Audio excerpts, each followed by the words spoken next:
Alright, hello everybody. So welcome to the final part of Homework 4. And this one we'll be going over Lagrange and how we can use this in conjunction with Broyden to find global minimum. So for this part, what we're going to be using Rosenbach. Now Rosenbach is a function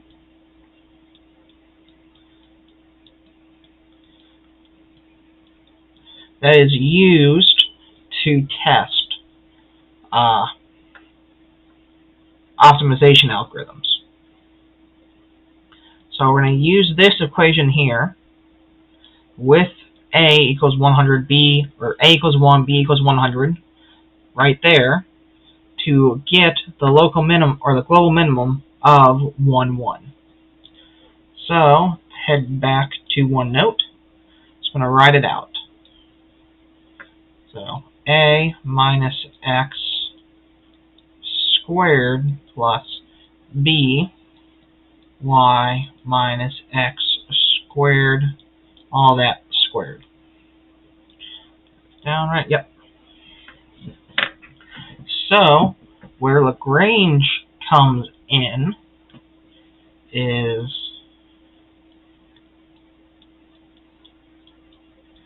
Lagrange basically creates a new variable, lambda, that deals with the constraint. So here, our f is a function of x, y.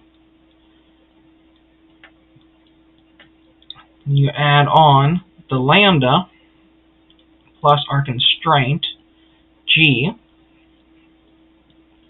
x, y.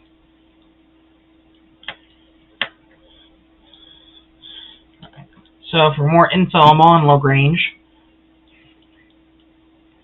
where our f is our function, our g is our constraint. Now, as you can sort of see here how it's depicted geometrically, this red line is our constraint. That blue dotted line is our function. So you go there, and then where this point meets here, that is where the maximum is, or the critical point is, right there. So that's sort of how the Lagrange comes in, because that Lagrange multiplier, that lambda, is going to be multiplied by that constraint. And then when you optimize this, you get partial derivatives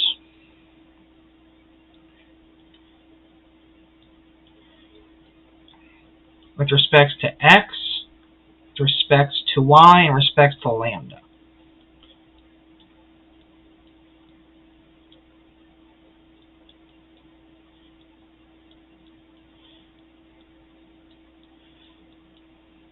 Now, for it to optimize, all three of these have to go to 0.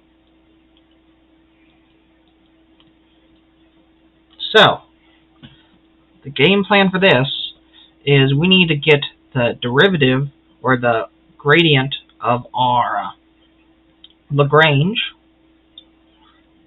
optimize it so all to go to 0, and then that's going to be our local minimum, because we're working with Rosenbach. Now, we have our f function, we need our g. Now, in the problem, our Lagrange is going to be constrained by a circle, sort of like what's going on here. But instead of the red line doing this, our red line is going to be that circle.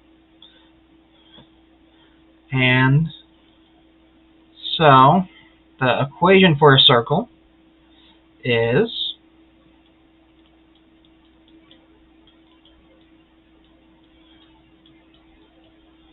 we have Rx minus R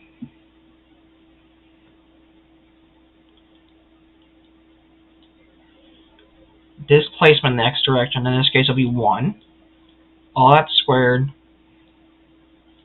plus y minus that displacement, 1 again,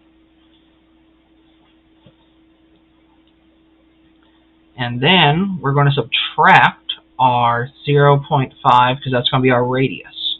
Let's square that. So remember, this is a constraint. This should go to 0. So that's why the 0.5 is over here, not over there. So we got that. We got our constraint formula. We got our f. Now our lambda is going to come from when we optimize it. So what's going to happen now is let's head over here, hop over this. Let's go ahead and define our Rosen. B A D x y equals v. Return a minus x. And square that. Add b times a minus x. No, y minus x squared. All that squared. So that's our Rosen equation. Next up, we got to define our constraint. So define constraint. Well, just because we have constraint already defined, I'm just going to name this G. B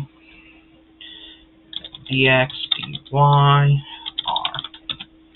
So x, y, v to return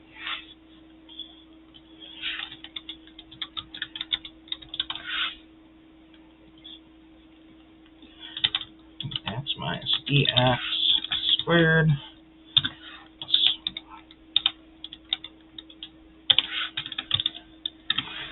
r squared. Alright. So,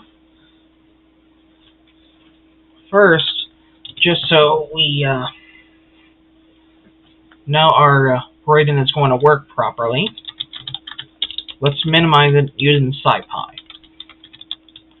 Let's minimize function. Let's do Rosen.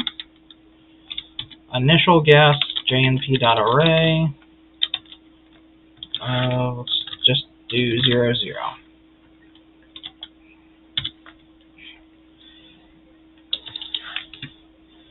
And then we also got to add constraints equals dict type equals equation, the function being constraint G.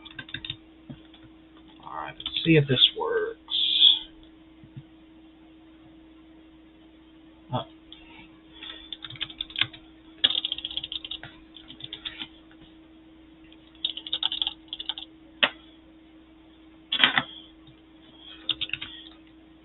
go up here.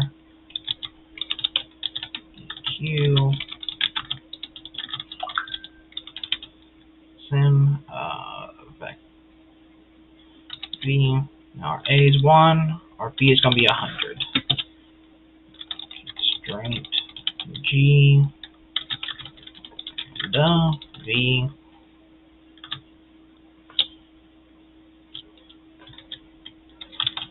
equation.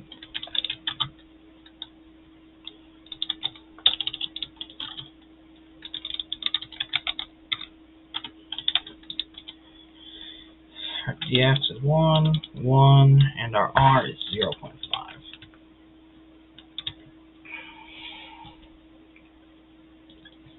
So for this is Rosen Q, constraints G, Q. Alright. Got that. Let's see what res says. Alright. So, successfully converged. We've got about 0.758, 0.56 for the minimums. So that's where, on here, that's where that little intersection happens right there. That's that point. So, from here, what we can do is now we got the values we know to be true. Now let's make our Lagrange.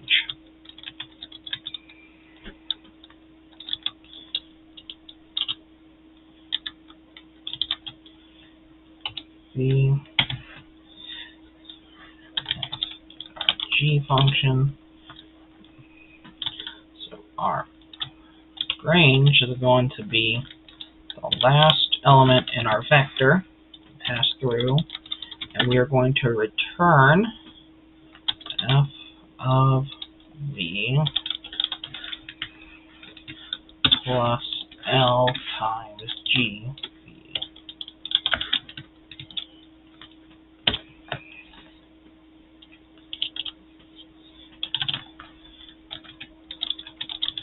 Lagrange EQ, use lambda v Lagrange v. Now F, we're going to do Rosen equation, and G, we're going to do G equation. So now we got our Lagrange equation set up, but remember, we're not going to optimize Lagrange, or well, we are, but to do that, we need that partial derivatives. So that's where the Jacobian is going to come into play. So lag jack, jax.jit, and jax.jacobian of Lagrange EQ. Just make sure it works.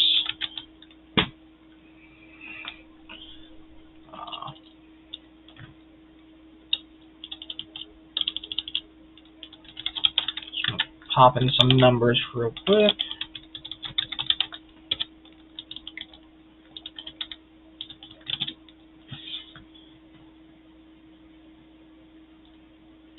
Alright.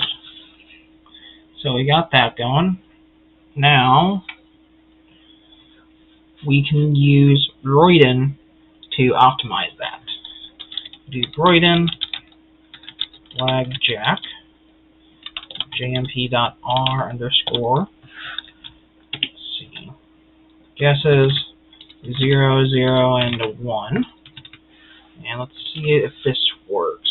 Yes, it does. So we show us x 0.7527, 0.7527, and 565.565. So they both match up until about here, but in this one we also get our Lagrange right here.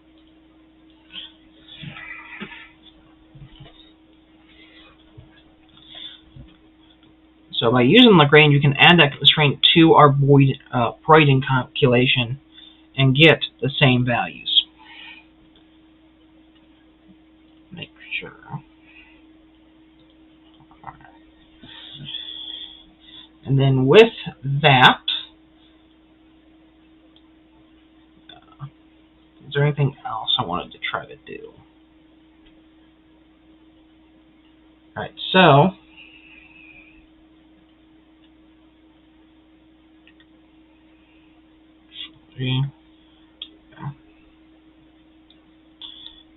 add a code block down here. Rosen jack.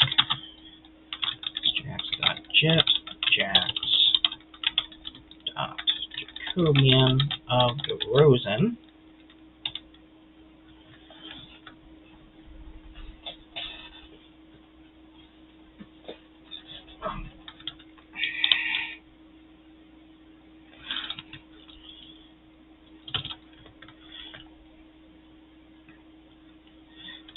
So Rosen.jack. Now, if we pass that through Broyden, see what happens. Jack x gas do 0, 0.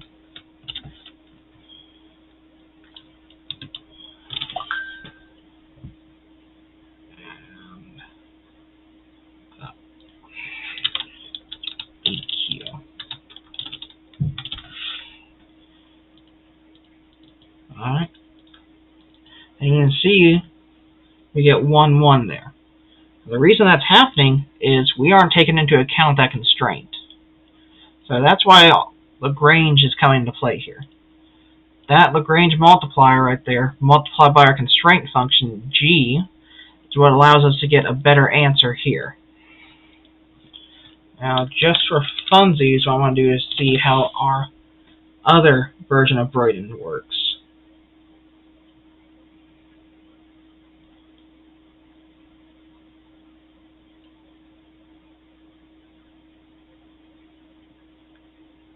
Now, this one is taking a little longer, just because we are using that update jack. So let's see if this goes through.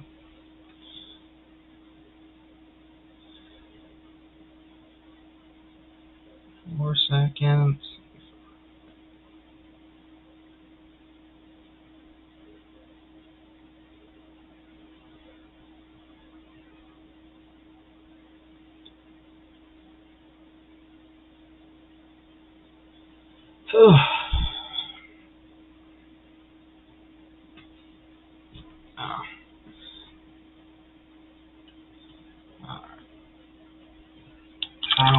That sounds like a problem for another time, but anyways. So with that, our main Broyden works gets us the same answers as when we did our minimize function. Where is that? Yeah.